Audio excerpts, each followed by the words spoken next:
आज की क्लास में हम पढ़ने वाले हैं एच प्राचल। वास्तव में क्या होते हैं? पैरामीटर्स होते हैं जो रेजिस्टेंस को शो करते हैं। जैसे कल की क्लास में अपने ये काम में लिया था, तो जेड प्राचल जैसे मैंने बताया था आपको उसके अंदर कि इस प्रकार का एक हमारे पास में क्या रहता है, जटिल जाल रहता है और इसके अंदर इनपुट और आउटपुट, तो V1 V2 और I1 I2 चार पैरामीटर्स अपने पास में। अब इनके लिए अपने को प्रतिरोध उनको सेट करना रहता है। तो अभी एच प्राचलों में हम क्या करेंगे, कैसे इनको काम में लेने वाले हैं। तो एच प्राचल है, इसके अंदर निवेशी धारा I1 और निर्गत जो वोल्टता है V2 उनको हम स्वतंत्र मानते हैं। जैसे मैं कहूँ कि V1 और I2। अच्छा, जेड पैरामीटर में क्या मान रखा था हमने? V1 और V2 को मान रखा था, ठीक है, जो स्वतंत्र थे। तो V1 और I2, तो V1 क्या हो जाएगा? अब देखो इसका क्या फंक्शन हो जाएगा, फंक्शन ऑफ I1 V2, ठीक है, और ये क्या हो जाएगा, फंक्शन ऑफ I1 V2, ठीक है। अब तो आपका सारा जैसा आपने पहले किया था ठीक वैसा ही काम हो गया, ठीक है ना।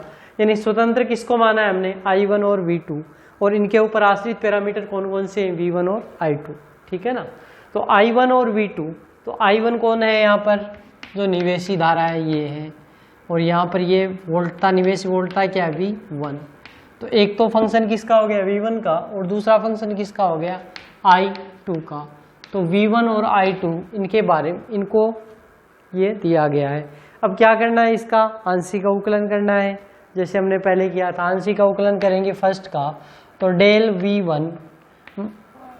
V1 या dV1, इसको किसके द्वारा व्यक्त कर देंगे? आंशिक अवकलन करेंगे तो dV1 बराबर del of F by del I1 into dI1 plus del of F V2 into dV2, ठीक है। इसको किस प्रकार, F क्या है यहाँ? फंक्शन किसका है? V1 का है, तो इसको इस प्रकार से भी लिख सकते हैं, del of V by del I1 into dI1 plus del of F को क्या लिख सकते हैं अपन इसमें? F यानी V1, del V1 by del V2 into dV2, ठीक है। अब इसके अंदर दो पैरामीटर आ गए, ये यहाँ पर एक पैरामीटर ये और एक पैरामीटर ये। जैसे उसके अंदर अगर आप लास्ट क्लास को रिकॉल करेंगे तो आपको वहाँ पर पैरामीटर क्या मिले थे? Z11 और Z12। यहाँ पैरामीटर क्या है? H, और H पैरामीटर इसको हम क्या कहते हैं? इसका एक नाम, पूरा नाम अगर देखें तो हाइब्रिड पैरामीटर भी इसको हम कहते हैं। हाइब्रिड, मिक्स है, संकर है। तो हाइब्रिड पैरामीटर यानी, क्योंकि ना तो जैसे पिछली बार था तो I1 I2 यहाँ पर था और इधर V1 V2 था, इस बार ऐसा तो है नहीं, I1 V2 यानी एक पैरामीटर I आ गया, एक क्या आ गया? V आ गया। तो दोनों का मिक्सअप है वो अपने को मिलता है, और इस कारण से ऐसा मान अपने को ये प्राप्त हो गया, ठीक है। तो यहाँ ये मान हो गया। इसको हम क्या कहेंगे? H11, और इसको क्या कहेंगे? H12, या इसका दूसरा नाम क्या है? H11, या इसको दूसरा क्या कह सकते हैं? HI, और ये क्या नाम आ गया? HR, ठीक है, HIRFO। तो चार मेरा पैरामीटर ये अपने को मिलेंगे। अब इसका मान, तो मान क्या हो जाएगा? H11 या HI, और ये या HR, ठीक है। तो दोनों पैरामीटरों का मान कितना हो जाएगा? H11, ये पैरामीटर कितना आ गया अपने पास में? डेल V1 है ना, del V1 by del I1, कौन, जबकि जीरो क्या होना चाहिए? दूसरा टर्मिनल, दूसरा जो टर्म है V2 क्या होना चाहिए आपका? जीरो होना चाहिए। ऐसे ही H12 होगा, वो क्या हो जाएगा? Del V1 by del V2, ठीक है, और डेल V2, और कब होना चाहिए? जब I1 क्या होना चाहिए आपका? जीरो होना चाहिए। ये दो पैरामीटर हो गए, ठीक है। ऐसे के ऐसे ही दो पैरामीटर और कौन कौन से होंगे? अब H11 और H12 क्या कहलाते हैं? H1 है, ये कहलाता है लघुपतित परिपथ की निवेशी प्रतिबाधा, ठीक है ना। H11 है ये लघुपतित परिपथ की निवेशी प्रतिबाधा, और दूसरा तो ये खुले परिपथ का वोल्टता लाभ ही तो हो गया, क्योंकि V1 बाई V2 है। तो ये क्या कहलाता है? जो H12 है ये आपका ये कहलाता है खुले परिपथ का व्युत्क्रम वोल्टता अनुपात। V1/V2 है तो वोल्टता अनुपात हो गया। अब ये तो दो मान अपने पास में आ गए H11 और H12। ऐसे ही दो मान किस किस के आ जाएंगे, दूसरे के आ जाएंगे। तो दूसरा जो इसका आंशिक अवकलन करेंगे तो ये मान अपने को क्या मिल जाएगा, यहाँ पर क्या डिफरेंस आएगा देखो, एक डेल ऑफ एफ, इसमें तो कोई आएगा नहीं, DI2, ठीक है। आंशिक अवकलन तो इसका ही होगा। अब देखो यार इसको डेल ऑफ एफ, बिल्कुल ठीक है भाई, पहला डी ऑफ I2 होगा तो del F by del I1 into DI1 del F by del V2 into DV2। और इसको किस प्रकार से लिखा जा सकता है, तो del F by del I1। अब डेल एफ यहाँ पर क्या है, I2 है, तो यहाँ मान क्या हो जाएगा आपका I2, del I2 by del I1 DI1, और यहाँ पर मान क्या आ जाएगा, del I2 by del V2 DV2। अब ये पैरामीटर्स क्या क्या आ गए आपके, तो पैरामीटर्स में क्या चेंज होगा, यहाँ पर ये जो पैरामीटर होगा वो क्या होगा, H21, या इसको हम कहते हैं HF, और ये वाला जो पैरामीटर है H22 या HO, ठीक है। तो H21 पैरामीटर होगा वो क्या हो जाएगा, डेल I2 बाई I1 जब V2 बराबर 0 हो, और H22 क्या हो जाएगा, H22, तो ये हो जाएगा del I2 by del V2 जबकि क्या हो, I1 बराबर 0। H21 और H22 ये पैरामीटर्स क्या कहलाते हैं, तो H22 है और H21 दो पैरामीटर है। तो H21 है वो क्या कहलाता है, लघुपतित परिपथ का अग्रधारा लाभ, और दूसरा जो है H22 है वो क्या कहलाता है, खुले परिपथ की निर्गम प्रवेश्यता। क्योंकि V बराबर IR होता है लेकिन ये अपोजिट है इसका, तो ये क्या है, V बराबर IR में R क्या है, प्रतिरोध है या इम्पीडेंस है, या इसको हम क्या कहते हैं, प्रतिबाधा कहते हैं, जबकि उसका ठीक अपोजिट क्या होता है अपने पास में, प्रवेश्यता, एडमिटेंस, ठीक है। तो ये H22 ये हो गया। तो ये चार अपने पास में पैरामीटर हैं वो हो गए। अगर इनको शो करें तो मैट्रिक्स रूप में किस प्रकार से लिख सकते हैं हम, मैट्रिक्स रूप में लिखें अगर हम इसको, तो चार पैरामीटर हमारे पास में है। इधर किस किस का मान है हमारे पास में, V1 और I2, ठीक है। यहाँ पर पैरामीटर्स कौन कौन से हैं, H11, H12, H21 और H22। मल्टीप्लिकेशन में क्या मान हो जाएगा इसका, तो मल्टीप्लिकेशन में मान क्या हो जाएगा, H22 कौन कौन है, I1 और V2, तो ये I1 और ये V2। इस प्रकार से हम इसको शो कर सकते हैं, ठीक है ना। तो ये हमने किसके बारे में पढ़ा है, एच पैरामीटर के बारे में। अगर डायग्राम बनाकर इसको शो करें, इसका तुल्य परिपथ अगर हम बनाएं, ये तुल्य परिपथ हमारे बहुत काम में आने वाले हैं एच पैरामीटर के, क्योंकि जो एच पैरामीटर के तुल्य परिपथ हैं वो ट्रांजिस्टर का, जब याद करेंगे ट्रांजिस्टर पढ़ेंगे तो ट्रांजिस्टर का तुल्य परिपथ बनाएंगे तो उसके अंदर ही एच पैरामीटर है वो काम में आते हैं। किस प्रकार से इसको शो करते हैं हम, तो ये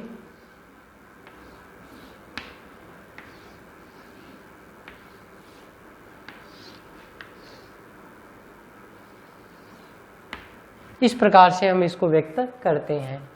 ये जो मान रहता है HFHO, ये रहता है वोल्टता स्रोत, और इसका रहता है HIHR, ठीक है ना। HIHR, HF और HO। पिछली बार आपने देखा होगा यहाँ दोनों क्या काम में ले रहे थे, पर वोल्टता स्रोत, यहाँ पर एक धारा स्रोत है और एक क्या है, वोल्टता स्रोत, ठीक है। इस प्रकार से हम इसको डिनोट कर सकते हैं। तो ये हमने पढ़ा इसमें हाइब्रिड पैरामीटर के बारे में। V1 V2, तो यहाँ पर जो इसके अंदर धारा बहेगी उसको हम क्या व्यक्त करते हैं, I1, और यहाँ जो मान रहता है ये क्या है, V1, और इधर जो मान रहता है ये क्या है आपका, V2। यहाँ पर जो धारा रहती है वो क्या आपकी I2, ठीक है। इसमें ठीक अपोजिट से गुणा होता है, ये HF है तो ये गुणा किससे होगा, I1, और HR है तो ये किससे गुणा होगा, V2 से। इस प्रकार से हम इसको व्यक्त करते हैं। जब ट्रांजिस्टर आप आगे पढ़ेंगे तब आप देखेंगे यहाँ पर तीन ट्रांजिस्टर के वो ट्रांजिस्टर होता है ना, एमीटर बेस कलेक्टर, पढ़ा हुआ भी है आपने 12th में,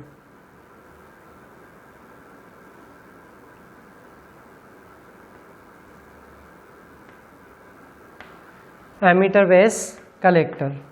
तो इस प्रकार से शो करते हैं अपन, ये बेस, ये एमीटर और ये कलेक्टर। तो उसके अंदर एक तो होता है उभयनिष्ठ, तो उसको उभयनिष्ठ को तो कहाँ रखते हैं, यहाँ पर एमीटर बेस कलेक्टर। इस प्रकार से इसको व्यक्त किया जाता है, वो अपन देखेंगे आगे जब अपन पढ़ेंगे। ठीक है, तो ये हमने किसके बारे में पढ़ा है, इसके हाइब्रिड पैरामीटर के बारे में। ठीक है, तो एच पैरामीटर आ गया अपने पास में, और जेड पैरामीटर है वो कल की क्लास में हमने ज्ञात कर लिया था। अब इसके और आगे अपन पढ़ते हैं तो दोनों के अंदर संबंध पढ़ लेते हैं। जैसे मैं कहूँ कि जेड पैरामीटर और एच पैरामीटर, इन दोनों के अंदर संबंध है वो ज्ञात कीजिए। तो चलो ज्ञात करते हैं।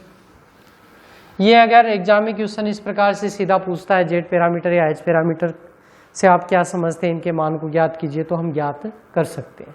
ठीक है ना, तो जेड पैरामीटर और एच पैरामीटर ज्ञात कर लिया, और इनके संबंध, आपस में संबंध है वो किस प्रकार से व्यक्त करते हैं।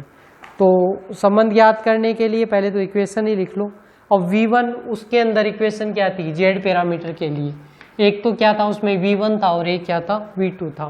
V1 का मान क्या था Z11 I1 plus Z12 I2 Z21 I1 plus Z22 I2, ये मान हमने वहाँ पर ज्ञात किया था। ठीक है ना, अब एक काम करते हैं अपन, यहाँ पर इनमें से एक टर्म का मान ज्ञात करके, जैसे मान लो मैं I1 का मान यहाँ से ज्ञात करके किसमें पुट करता हूँ, इसके अंदर, या फिर I2 का मान रख सकता हूँ। तो हमारे पास में रिलेशन किस में आ जाएगा, V1 और I1 के अंदर रिलेशन है वो आ जाएगा। तो ज्ञात करेंगे हम दूसरे से किसका मान ज्ञात करते हैं, I2 का, क्योंकि V1 और I1 में रिलेशन मिल जाएगा अपने को। तो I2 का मान इसमें मैं ज्ञात करता हूँ। तो I2 बराबर क्या हो जाएगा, देखो इससे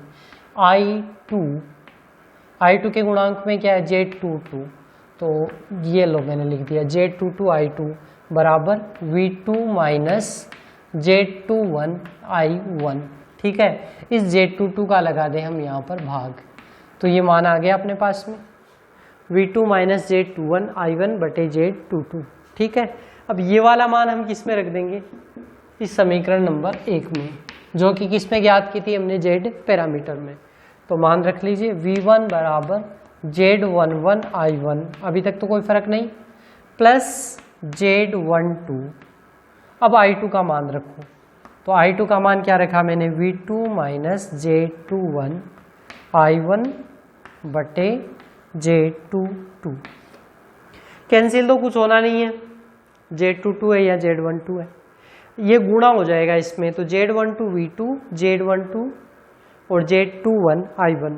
अब देखो यहाँ पर, और ये नीचे क्या है Z22, तो लघुत्तम ले ले, लघुत्तम लेते ये Z11 क्या हो गया, गुणा हो गया इससे। तो Z11 Z22 ये दो इससे गुणा हो जाएगा, लघुत्तम ले लेंगे, ये काम तो ये करेंगे, और इसको विस्तार कर दो आप। चलो देखते हैं क्या होता है। तो मैं इसको गुणा कर देता हूँ, Z11 Z22 I1 प्लस ये गुणा होगा तो Z12 V2 minus Z12 into Z21 into I1 divided by Z22।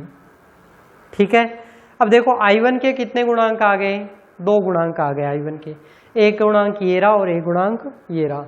दोनों में से I1 क्या ले सकते हैं हम, कॉमन ले सकते हैं। तो मान क्या मिल जाएगा अपने को, V1 is equal to Z11 Z22 minus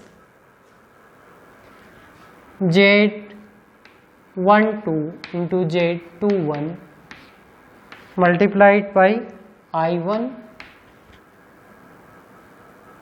plus Z12 into V2 divided by Z22। ठीक है, अब ये वाला जो मान है ये किसका मान है, तो ये अपने को जो इसका सारणिक है इस प्रकार से भी कर सकते हैं, Z11 Z12 Z21 और Z22। अगर ये मान होता है तो इसका सॉल्यूशन क्या होगा, इसका सॉल्यूशन ये होता है Z11 Z22 minus Z12 Z21। तो इसका मान है, और इसको हम किसके द्वारा व्यक्त करेंगे, डेल ऑफ Z के द्वारा व्यक्त। ठीक है। तो डेल ऑफ जेड क्या आ गया आपके पास में, Z11 Z22 minus Z12 Z21, और देखो ये का यही मान अपने को यहाँ मिल रहा है, यानी ये किसका मान आ जाएगा, डेल जेड का मान अपने पास में आ जाएगा। तो मान क्या आ गया, ये डेल जेड का मान आ गया। तो इसको मैं क्या लिख सकता हूँ, del Z into I1 plus Z12 V2 बटे डेल जेड बाई Z22 और Z12 बाई Z22। ये मेरे पास में एक इक्वेशन है, ये आ गई।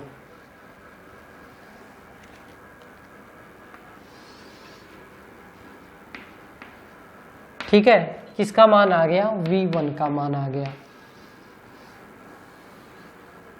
ये देखो V1 किसके टर्म्स में, I1 और V2 के टर्म्स में। ठीक है, अब आओ H पैरामीटर के ऊपर आप। तो H पैरामीटर में भी हमने दो इक्वेशन लिखी थी। कौन कौन सी इक्वेशन थी, तो पहली इक्वेशन क्या थी हमारे पास में, V1। तो V1 बराबर H11 I1 plus H12 V2, ऐसा करके मान था, याद हो अगर आपको तो, क्योंकि उसमें क्या लिया था आपने, V1 I2, यही मान लिखे थे ना। तो V1 और दूसरा मान क्या था, I2 बराबर H21 I1 plus H22 V2। ये हमारे पास में दो इक्वेशन किसकी थी, H पैरामीटर की थी। ठीक है ना, H पैरामीटर की दो इक्वेशन थी। ये दो किसकी थी, Z पैरामीटर की, यानी समीकरण 1 2, और ये समीकरण कौन सी थी, 3 और 4। 3 और 4 जो थी हमारे पास किसकी थी, 3 और 4 जो समीकरण थी वो किसकी थी अपने पास में, V1 I2 यानी H पैरामीटर में संबंध था। और इस संबंध को हमने कन्वर्ट किया, यानी इसके फॉर्म में लेकर आ गए, I1 और V2 के फॉर्म में। तो हमने क्या किया था, ये सिंपल सा काम किया था, I2 का मान यहाँ पुट किया पहले वाले में, तो ये अपने पास में मान आ गया। ठीक है, अब तुलना कर सकते हैं, इसकी तुलना करेंगे तो हमारे पास किस किस में संबंध आ जाएगा, हमारे पास 2 के अंदर संबंध आ जाएगा आपके Z पैरामीटर और H पैरामीटर में। देखते हैं क्या आता है।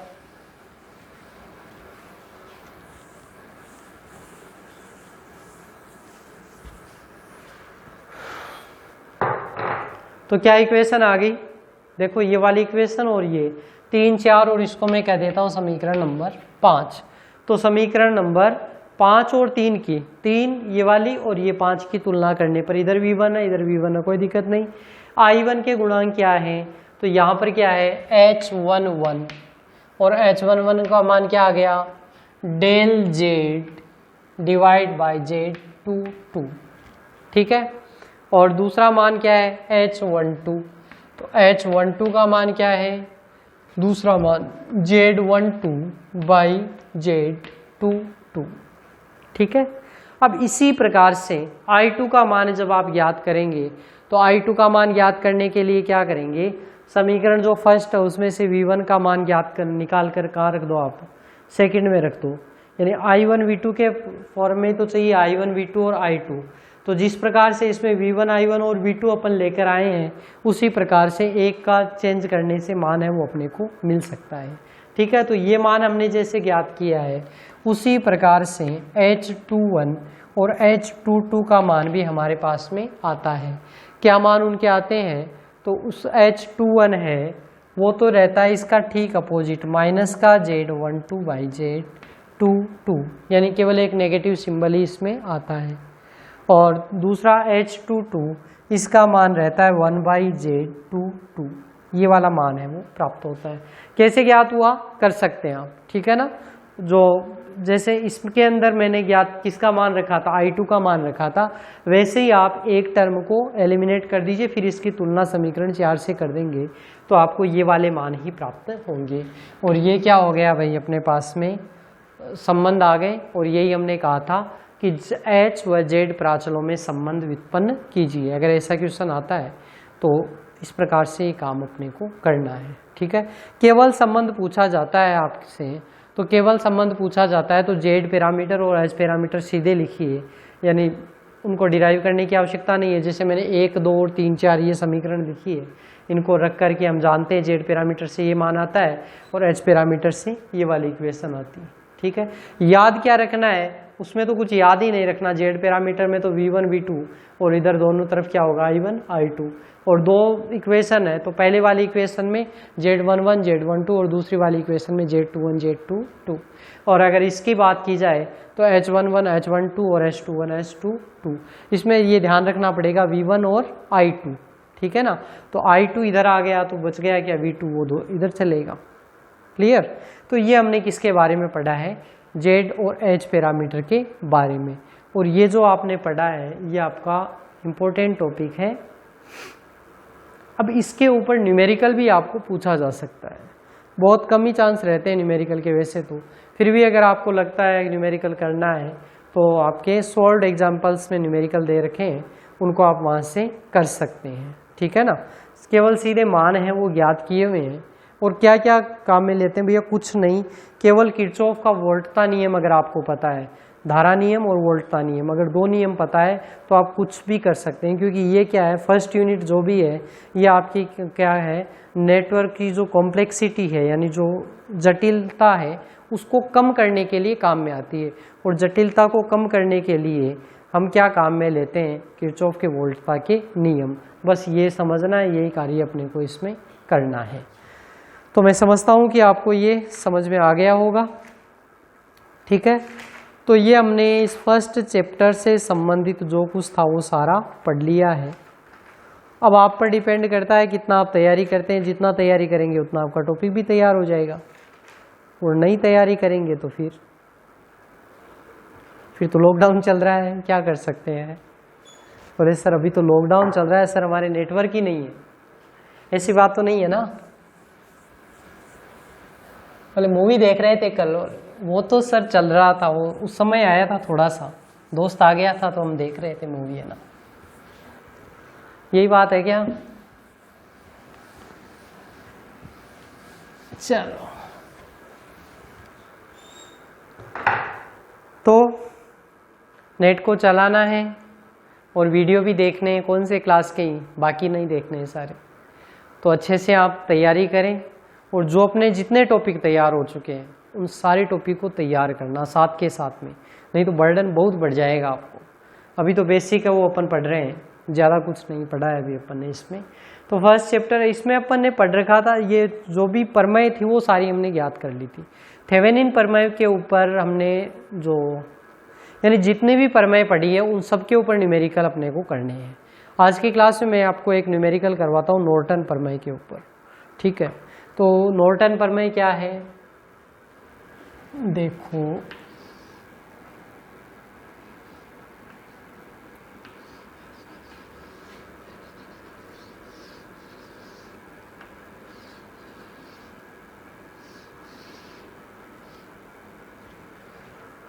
ध्यान में आ गया। थेवेनिन में ऐसा डायग्राम अपन ने बनाया था, यहाँ पर पॉजिटिव नेगेटिव कोई नियत धारा स्रोत वो अपन ने लगा दिया।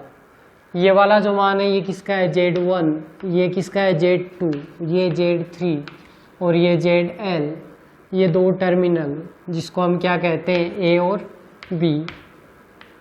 इन दोनों टर्मिनलों से हमेशा क्या ज्ञात करते हैं अपन, उन दोनों टर्मिनलों से अपन ज्ञात करते हैं कि कितना लोड प्रतिरोध है वो अपन ने काम में वहाँ पर लिया है। तो ये हो गया, और यहाँ पर एक और काम में ले सकते हैं चाहे तो आप, जिसको हमने क्या कहा था ZS, ठीक है। तो क्वेश्चन क्या कहता है कि दिए गए परिपथ में नॉर्टन प्रमेय का उपयोग करते हुए लोड प्रतिरोध में प्रवाहित होने वाली धारा की गणना कीजिए। यानी क्या प्रूव करना है आपको, नॉर्टन प्रमेय। अच्छा जी, वैल्यू क्या क्या दी गई है आपको, चलो ये दिया गया है 3 ओम, 2 और ये 4, और ये कितना दिया गया है 6 ओम। ZS है, इसका मान दिया गया आपको 1 ओम, ठीक है ना। तो ये वाली वैल्यूज है आपको दी गई है, और कहा गया है कि इसका नॉर्टन जो प्रमेय है, नॉर्टन से प्रूव कीजिए इसको। तो नॉर्टन होती क्या है वो समझ लेता हूँ मैं पहले। वैसे तो आपको सारा बता रखा है मैंने। ये धारा स्रोत से हम इसको कन्वर्ट करते हैं, और यहाँ पर क्या काम में लेते हैं, आई इक्वलेंट के समांतर क्रम में एक प्रतिबाधा होती है जिसको आप क्या कहते हैं, जेड इक्वलेंट। और यहाँ पर तुल्य के अंदर यहाँ पर एक और काम में लेते हैं जो क्या है आपका ZL। अब यहाँ जो दो बिंदु हैं ये क्या है A और B, ठीक है। यानी ज्ञात क्या करना है अपने को, जेड इक्विवेलेंट का मान ज्ञात करना है और आई इक्विवेलेंट का मान ज्ञात करना है। इधर जो बहेगी धारा उसको हमने क्या कह दिया, IL, ठीक है। और यहाँ पर जो बहेगी आई इक्विवेलेंट माइनस का IL, वो धारा इसमें बह जाएगी। क्लियर? हाँ जी, चलो तो अब इसमें ज्ञात करना है अपने को जेड इक्विवेलेंट आई इक्विवेलेंट। तो जेड इक्विवेलेंट आई इक्विवेलेंट ज्ञात करने के लिए मैं V बराबर IR ज्ञात कर लूँ क्या, परिपथ वोल्ट जो आपका है। तो जेड इक्विवेलेंट कैसे ज्ञात करते हैं, तो जेड इक्विवेलेंट ज्ञात करने के लिए हमने कहा था इसको तो हटा देते हैं और A और B इन दोनों के मध्य क्या करते हैं, तुल्य प्रतिरोध है वो अपने को ज्ञात करना रहता है। यानी इसके लिए हम क्या करेंगे, यहाँ पर जो डायग्राम बना हुआ है इसके अंदर से वोल्ट का स्रोत को हटा दो।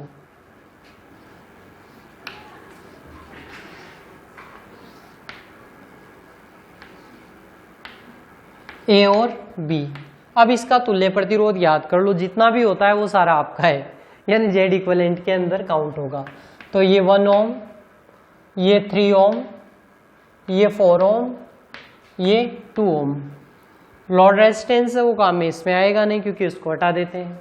अब देखो इधर से इन टर्मिनल्स के मध्य से देखना है, यानी आपको यहाँ खड़े होकर देखना है। तो अब इधर से देखेंगे तो ये दोनों क्या है भैया, आपके श्रेणी क्रम में आ गए। तो ये श्रेणी क्रम में आ गए तो मैं क्या कर सकता हूँ, इन दोनों को हटा सकता हूँ। यहाँ पर देखो 3 और 1 दोनों क्या आ गए, 4 ओम हो गए, ठीक है। 4 ओम और 4 ओम दोनों क्या है, पैरेलल में, ठीक है ना। तो R1 और R2 पैरेलल में होते हैं तो R इक्विवेलेंट क्या होता है, R1 R2 upon R1 plus R2, यानी तुल्य क्या हो गया 4 × 4 बटे 4 प्लस 4। तो 4 × 4 16 बटे 8 कितना हो गया, 2 ओम। तो ये वाला भी कितना हो गया, 2 ओम। और ये क्या है, श्रेणी क्रम, तो ये वाला मान कितना हो जाएगा, यानी ये 2 ओम इसके 2 ओम श्रेणी क्रम में लगेगा। तो ये दोनों क्या आ गए, 2 + 2 4 ओम। यानी जेड इक्विवेलेंट का मान क्या आ जाएगा, यहाँ से 4 ओम आ जाएगा आपके। इसको मैं कन्वर्ट कर सकता हूँ, इसका देखो तुल्य परिपथ में बनाऊँ तो इसका तुल्य परिपथ क्या आ जाएगा, ये लो आ गया A और B, ये A ये B, 2 ओम और ये वाला 2 ओम, ठीक है। और इसका और सॉल्व करो तो दोनों किस में आ गए, श्रेणी क्रम में। A और B के मध्य ही तो श्रेणी क्रम में आ गए। तो ये कितना आ गया आज, या जेड इक्विवेलेंट बराबर कितना आ गया आपका, 4 ओम, ठीक है। कर सकते हैं इस प्रकार से। ये तो किसका मान आ गया, जेड इक्विवेलेंट का मान आ गया। चलो एक काम तो हो गया। अब दूसरा काम करते हैं, ई इक्विवेलेंट ज्ञात करते हैं। और ई इक्विवेलेंट क्या होता है, तो ई इक्विवेलेंट ज़्यादा मेहनत थेवेनिन में अपन ने कर ली थी तो उसका सीधा वैल्यू काम में ले सकते हैं। हमने कहा था कि इस Z3 के दोनों सिरों पर जितना प्रतिरोध होता है उतना का उतना कहाँ होगा, वो किसको व्यक्त करेगा, ई इक्विवेलेंट को व्यक्त करता है। यानी उसमें ई इक्विवेलेंट की वैल्यू आई थी Z3 गुणा E बटे ZS plus Z1 plus Z3, यानी Z3 गुणा E बटे इस पूरे के अंदर जितने भी प्रतिरोध काम में लिए गए थे सबका भाग हमने लगाया था। तो Z3 E by ZS plus Z1 plus Z3 कितना मान हो गया जी, Z3 की वैल्यू क्या है, देखो Z3 कितना है 4, तो ये वाला 4। अच्छा जी, और क्या है, ये वाली वैल्यू कितनी दे रखी है, लिखी नहीं क्या, 10 वोल्ट है ये, ठीक है। तो 10 वोल्ट की वोल्टेज सप्लाई है वो अपन इसमें दे रहे हैं। तो 4 गुणा 10 बटे, तो 3 1 3 और 4, 1 + 3 4, 4 + 4 8, मैं लिख सकता हूँ 1 + 3 + 4, ठीक है। तो मान कितना हो गया, 10 गुणा 4 40 बटे 8, तो मान कितना हो गया भाई 5 वोल्ट। ये हमारे पास में किसका मान आ गया, ई इक्विवेलेंट का मान आ गया, ठीक। अब हमारे को किसका मान चाहिए, यहाँ पर इसमें प्रवाहित होने वाली धारा आई इक्विवेलेंट की। तो जेड इक्विवेलेंट है, ई इक्विवेलेंट है, तो आई इक्विवेलेंट भी आई जाएगी। वी बराबर क्या होता है, आई आर। तो V बराबर आई आर, या आई आर, आर क्या है अपने पास में जेड इक्वलेंट, ये आई इक्वलेंट, और ये V या V की को क्या कहते हैं अपन E इक्वलेंट। V या ये एक ही चीज़ बोलता है, ठीक है। तो ये मान लिख दिया। अब ये मान कितना हो जाएगा, आई इक्वलेंट, देखो E इक्वलेंट है, जेड इक्वलेंट है, तो आई इक्वलेंट का मान कितना हो गया, आई इक्वलेंट बराबर E इक्वलेंट यानी 5/, जेड इक्वलेंट 4, और ये क्या है, मात्रक क्या होता है धारा का, एम्पियर, ठीक है। तो आई इक्वलेंट का मान क्या हो गया, 5/4 एम्पियर। तो ये हमारे पास में किसका मान आ गया, 5/4 आई इक्वलेंट का मान आ गया, ठीक। अब हमारे को किसका मान किसका चाहिए, आप ये बताओ। तो मान अपने को चाहिए, आई इक्वलेंट आ गया, जेड इक्वलेंट आ गया, जेड एल का मान दिया हुआ ही है, और ये मान ये वाली बहेगी, ये क्या हो गया, आई इक्वलेंट। तो इसमें ज्ञात कर सकते हो क्या, ये वाली जो धारा रहेगी वो क्या रहेगी, मैंने पहले ही बताया था आपको, आई इक्वलेंट माइनस का आई एल। अब इसके लिए क्या कर दो, लूप लगा दो, लूप लगा सकते हैं इसमें। तो ये कार्य ये हो गया सारा। अब इसके अंदर लूप लगा सकते हैं, तो लूप आप यहाँ पुटअप करेंगे तो कितना मान आ जाएगा भाई, कितना मिनट, तुरंत देखो भाई, आई इक्वलेंट माइनस आई एल, ये जो वैल्यू आप इसमें करेंगे तो आई एल जो बह रही है, जेड एल की वैल्यू कितनी है, 6 ओम, 6, ठीक है। तो यहाँ पर जेड एल के साथ में क्या ले लोगे आप काम में, 6 आई एल गुणा जेड एल माइनस, देखो आई एल जेड एल, और ये वाली किस में बहेगी, अब यहाँ पर ये जो धारा बह रही है, ये वाली मान इसके अंदर विपरीत है ना ये धारा, तो इसको जेड इक्वलेंट के लिए क्या हो जाएगा, जेड इक्वलेंट मल्टीप्लाई किससे होगा, तो देखो पॉजिटिव धारा तो इसमें क्या बहेगी, ये लूप है ना, तो पॉजिटिव धारा तो इसमें बहेगी आई एल, और इसमें विपरीत धारा क्या बह रही है, तो माइनस का आई इक्वलेंट और माइनस आई एल है, तो ये वाली मान है ये इसमें बह जाएगा, ठीक है। और बराबर कितना होगा, 0, क्योंकि कोई भी इसमें वोल्ट का स्रोत है नहीं। इसको आप सॉल्व करोगे तो आपके पास में आई एल का मान है, ये आपको प्राप्त हो जाएगा 1/4 एम्पियर। ये मैंने कैलकुलेट आपके लिए छोड़ा है, खुद को करना है आपको, ठीक है, इतना सा। तो इस प्रकार से हमने नॉर्टन प्रमेय का जो न्यूमेरिकल है वो देखा है। तो आज की क्लास में